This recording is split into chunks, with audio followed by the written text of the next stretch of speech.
So apparently there's going to be 2 chapters coming out for Taizai this week, and at this time of me making and recording this video, only 1 chapter is up. So if for some reason the chapter comes up while I'm rendering this video, or while I'm uploading, or even after I upload, I will make a separate video. But for now though, I'm just talking about the chapter that just came out, so let's get started.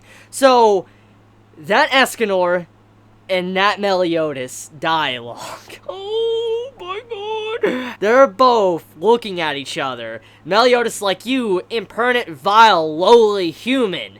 I am the leader of the 10 Commandments. And then Escanor's just looking at him like, these two, they're just looking at each other. Meliodas is in his assault form, apparently. This man, his alliances has shifted. You can see that he is like, has different memories or something. He feels like he's a part of the 10 Commandments. And when you have Escanor, he's like, bitch, I'm the son of pride. I'm the sun god. Praise the fucking sun, okay? I'm about to wreck your ass. That's basically what Escanor's doing in that moment. It's just so badass. Because you know Escanor.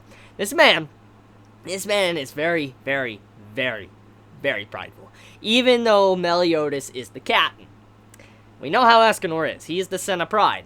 And so, for Meliodas to just walk up to this man and say that, you gotta imagine, like, what Escanor probably wants to do. He's probably thinking, like, did this man just do that to me? Did he just say this? Like, did he legit just say what I think he just said? You know Escanor wants to beat this man's face in. You know Escanor is probably gonna go all in. You know for a fact he will. You know Escanor is probably gonna go all in and fight with as much strength as he has at this current time. Now, we don't really know what time of day it is. We have no idea. We don't really know what time of day it is, for instance, if it's close to noon, or if we're about to be past noon, we really don't know. So, we don't know how strong Escanor is, we don't know exactly how far along in the day or early in the day it is, so that can really determine how this fight's going to go on. I'm assuming that it's around probably 10, maybe 11 or so, and he's going to gradually get stronger and stronger as the minutes go by, and once he hits noon, he's going to be fucking insane and beat the shit out of Meliodas, but then he's probably going to fall down in strength, because that's the biggest flaw when it comes to Escanor. Escanor is a powerhouse. However, his crucial weakness is the fact that he gets stronger and stronger, but then weaker and weaker. So I could see Escanor holding his own, and he's struggling a little bit, but he's holding his own, and then he gets stronger and stronger as it progresses. He starts beating the shit out of Meliodas like it's nothing. Once he gets closer to noon, we see his peak power. He's holding off, doing everything, he's amazing and all that, but then after noon passes, he starts just weakening and wearing down, and Meliodas is starting to overpower him because of that. I can definitely see that being the outcome of this fight to make it a little bit more balanced for both sides, both fans of these characters. I mean, I like Meliodas and I like Escanor. I like both of these characters. They're both very powerful, very strong. I love them for different reasons because of their character development or characterization. And Escanor, I love his fighting style and just how OP or broken he is, and the same goes for Meliodas. And these two going up against each other is something many of us have wanted to see for a very long time. Who really is stronger? Is Meliodas the person that's supposed to be the second Demon King, or is Escanor the Sun God? I mean, who is stronger? And finally getting to see the fight, as many fans could probably agree, we're very excited to see what's going to happen. But I feel like whatever will happen, one side will definitely be salty. Number one, let's look at both perspectives here, okay? If Escanor loses, which, as I've said already, I'm a fan of Escanor, but he eventually is going to need to get his ass beat. It's bound to happen eventually. That will happen. Even if it doesn't happen in this fight, it's bound to happen where Escanor gets his ass beat. It's just a matter of time. It will happen. Maybe not Meliodas, but maybe against someone that's using the power of the Demon King, or the Supreme Goddess, one or the other. But regardless though, Escanor will eventually be defeated. So we just need to understand that he's not always going to be all powerful and unstoppable and OP. But the thing is, though, many are still going to be upset if he does lose to Meliodas. So that's just how it is when it comes to verses, or when characters are pitted up against each other, people start bitching or complaining, and I could definitely see that being a big part of this if, Escanor loses. People are going to be like, wait, so what was the point of Escanor being built up to be OP as fuck and get stronger just to have his ass beat by Meliodas, just to prove that Meliodas is really strong? I mean, he is the captain, so we got to remember that. But here's another thing. Let's say Meliodas loses, okay? Many are going to be kind of upset, too, because many are going to say, like, Meliodas, he's supposed to be the second Demon Demon King? Why is he getting his ass beat by someone that's technically not the captain of the 7 deadly sins? So many would be upset with that too if Meliodas won. So you can't really, I guess, win in this situation. One side is going to be very butthurt, whoever wins, but personally, I don't care who wins. I just want a good fight. I want it to be good writing, obviously, and I just want it to make sense. That's all I care about. I mean, like I said, I'm fine with Escanor if he gets his ass beat. I'm fine with Meliodas if he gets his ass beat. I would like it to make sense, and at the very least, I can accept it. I'm fine if one of them loses. I don't think I'll be upset with that.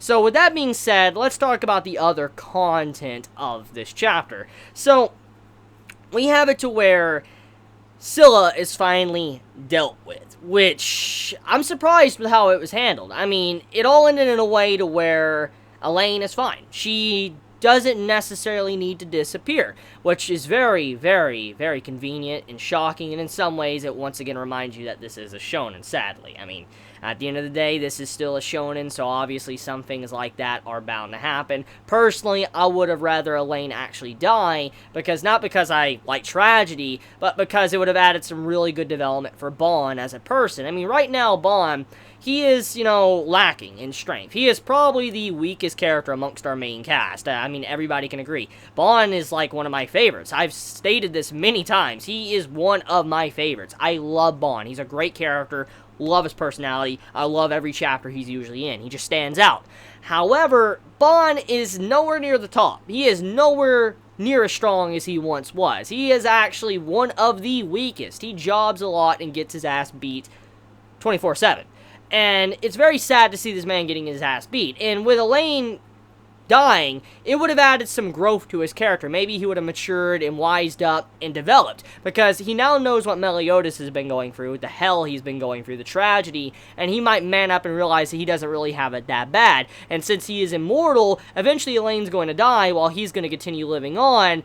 I want him to kind of overcome that, his feelings of that. So when you look at these little things, I wish Elaine would have stayed dead, or would have, died again or something and been gone permanently, because it would have probably given Bon the chance to develop. But that does not necessarily seem to be the case. So, at the end of the day, sadly, it reminds you that this is a shonen, and we can't always have very dark themes like that. But it doesn't take away from the good content of the chapter. So, anyway, Scylla, she's dealt with. She gets in a fight and all that. She actually fights Diane. Diane beats the shit out of her, punches her in the face, which proves that Diane has improved. She's gotten a lot stronger. King as well, he proves his strength. And so Scylla's like, oh wow, their power is just like the previous Fairy King and Giant King. So it shows that these two definitely have gotten a massive power up.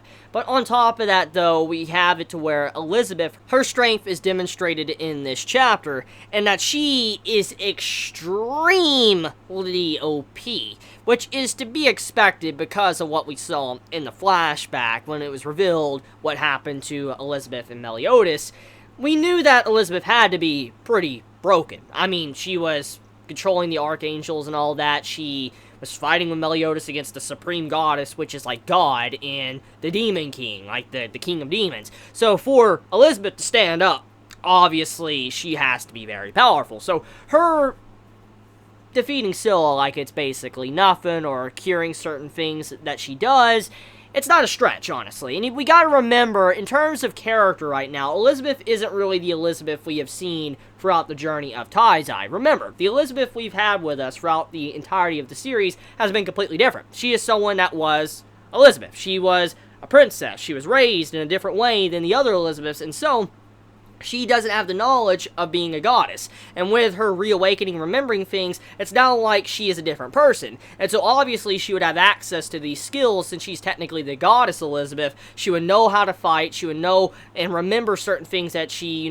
forgot for so long. And so her fighting someone like the Ten Commandments and then, curing certain things, it's fine. That actually makes complete sense when it comes to the writing of this series and what has been previously established. So I have no problem with that, was what Elizabeth showed. However, it does show that Elizabeth is a very, very strong fighter or support character. She is someone you want to help you out, buff you, debuff your enemies, and on top of that, heal you and all that. She has just a nice, good set of skills for being like a support person in a fight. So Elizabeth, really awesome. I'd just like to see that she is very strong, and she isn't just there to be a damsel in distress, because that's a constant thing you see in shonen when it comes to main female characters. They're always getting in trouble, they're always getting, you know, captured or whatever, and then the MC has to go in and save them. Now, granted, this has happened a few times with Elizabeth, but she has definitely developed past that, and she's no longer always getting captured. She is able to help out and fight or stand on her own. So that's about it, though. So let me know your thoughts in the comments below. How do you feel about